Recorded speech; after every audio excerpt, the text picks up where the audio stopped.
In 2023, California lost 500,000 people. 500,000. The largest exodus since the 1950s. They're not leaving because the weather got worse. They're not leaving because the ocean stopped existing. They're leaving because the cost of living became impossible. The state stopped working for regular people. And they realized they could get the same job, better quality of life, and half the rent somewhere else. Today, I'm showing you exactly why California's middle class is disappearing. Hit subscribe right now, because at the end, I'm showing you which states are absorbing these people. And one state is gaining them faster than any other in America. Let's go. California is incredible. Perfect weather year-round. Innovation hub. World-class universities. But here's what people don't talk about. California became unaffordable. Not for billionaires. Not for tech executives. For regular people. Teachers, nurses, engineers, skilled workers, people making good money are looking at California and thinking, I can't do this anymore. They're leaving in waves. This isn't speculation. This is data. And it's revealing something fundamental about what went wrong. The big picture.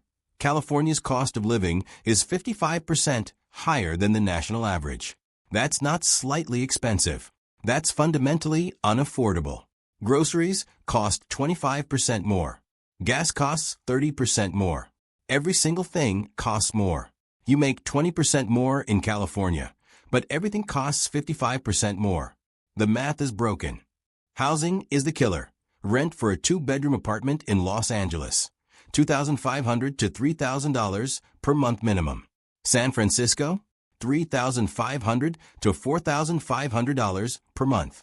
In Texas, that same apartment costs $1,200 to $1,500. You're paying 2-3x as much for identical housing. Why? Because investors bought up housing in California. Limited supply, prices exploded. Regular people got priced out. That's the exit trigger. The salaries don't match. A software engineer in San Francisco makes $150,000 per year. A software engineer in Austin makes $130,000 per year. That sounds like San Francisco wins. But housing in San Francisco costs $3,600 per month. Housing in Austin costs $1,200 per month. After housing, the San Francisco engineer has $27,000 per year left. The Austin engineer has $52,000 per year left. Austin wins by $25,000. That's a lifestyle difference. People notice.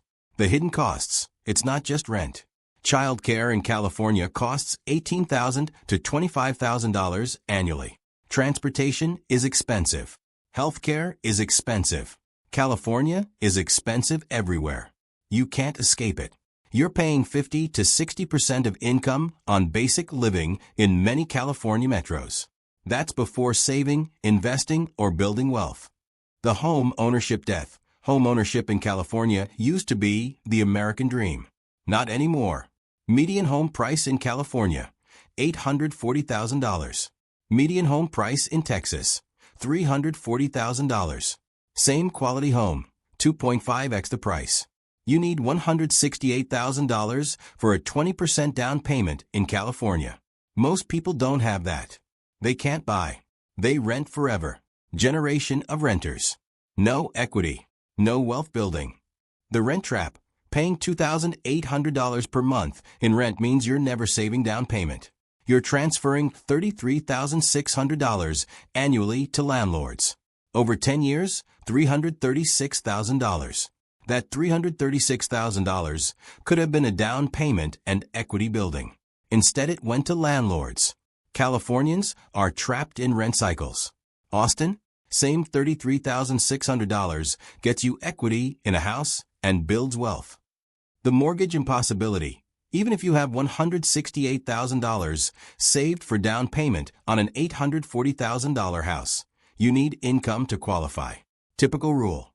Housing should be 28% of income. For an $840,000 house at 7% interest, the mortgage is $5,583 per month. You need $240,000 annual income to qualify. That's a household earning over $200,000 combined. Middle-class professional can't do it. Only wealthy people qualify.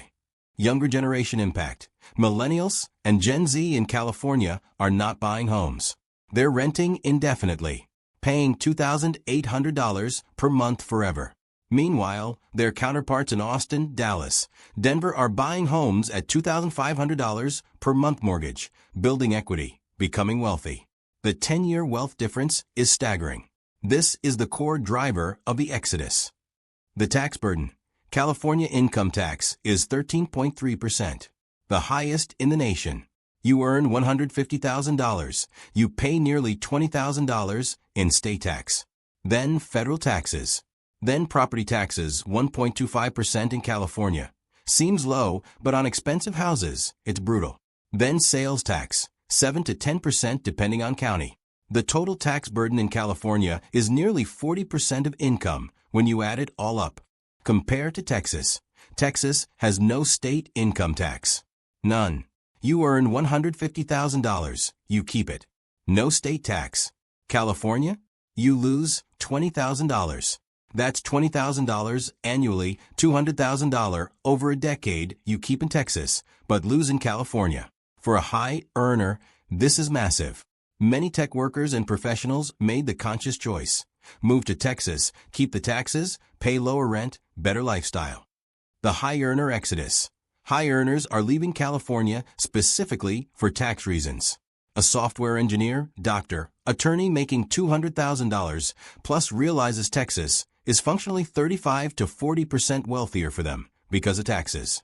Some are remote workers. They work for California companies but live in Texas. They get California salary but Texas cost of living and taxes. The state is losing tax base. Everyone left realizes this math. The state budget problem. Ironically, high earners leaving means California loses tax revenue. The state can't solve the problems causing people to leave: homelessness, infrastructure, education. Without those taxes, it's a death spiral. Costs rise. High earners leave. Tax revenue falls.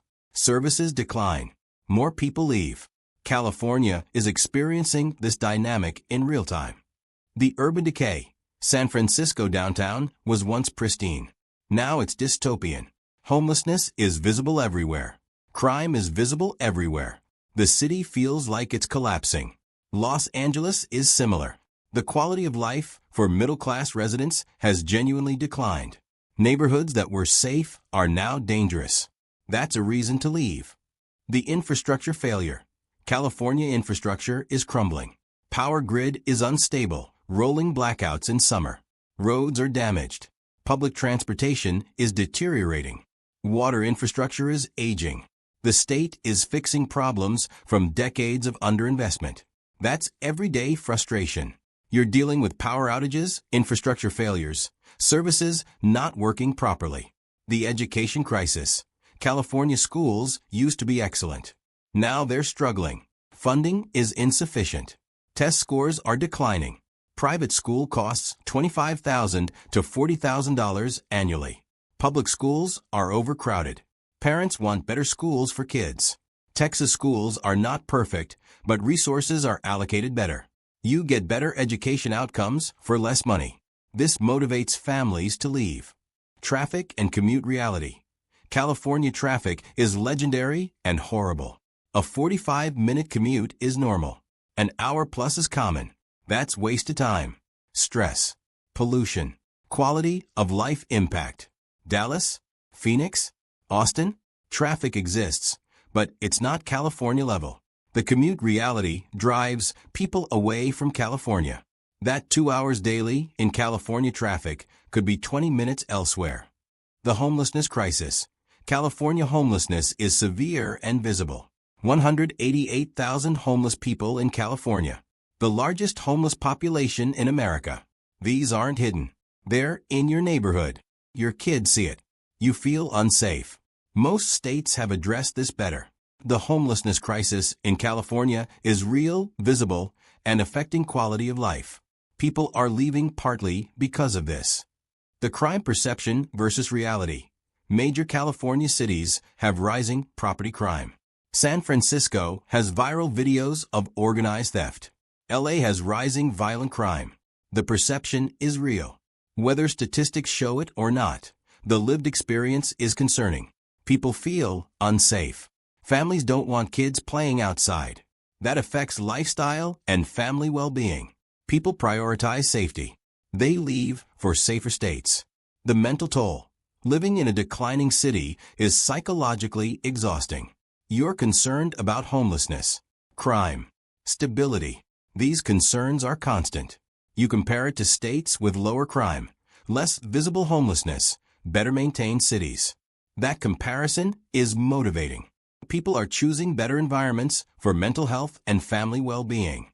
The remote work shift. COVID changed everything. Suddenly, remote work was common. Tech companies that once required in-office attendance now allow remote. Employees realized, I can live in Texas, do the same job, have half the rent. This was liberating. A massive percentage of California knowledge workers went remote and moved. They kept high California salaries but got low cost of living benefits. This accelerated the exodus. The startup and tech culture shift. California's startup culture is moving. Some companies moved HQ. Some employees moved while keeping jobs. Austin is now a major tech hub. Denver, Dallas. Companies are decentralizing. Remote culture is the norm.